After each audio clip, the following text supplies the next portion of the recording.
The next step we're going to go over is how to wrap the yarn around the board. So the first thing you're going to need is the yarn wrapping board. You're also going to need your yarn. So what you're going to do is you're going to take your yarn, you're going to start it at the top of the board, and then you're going to wrap around. So the amount of times that you wrap around the board is dependent on how many strands you have on the master board. So for example, Lurex, we have 14 strands, so that means we would need to wrap around this 7 times. Now, Lurex is 7 times, but for example, Space Dye is only 3 times because there's only 3 strands on here.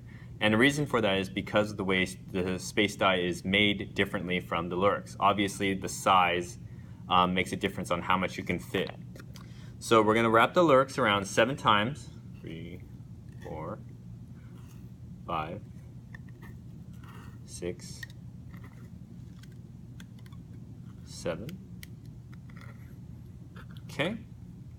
So we're going to let that hang down there. Hold a little tight if you can. You're going to take your handy paper clip. You're going to loop it through the middle, underneath all the yarns.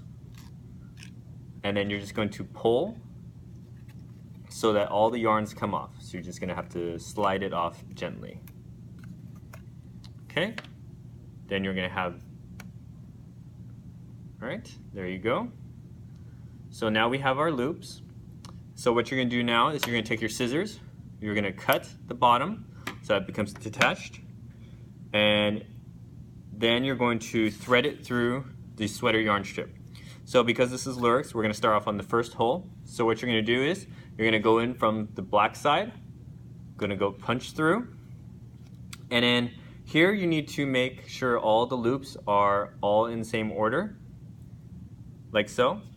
And then you're just going to pull the paper clip through and then through the hole. And then make sure that you don't collect the paper clip on the other yarn. And then you're just going to pull tight. So that way now we have a full loop. So you're going to be repeating this for all 9 yarns, and then we're going to go on to the next step.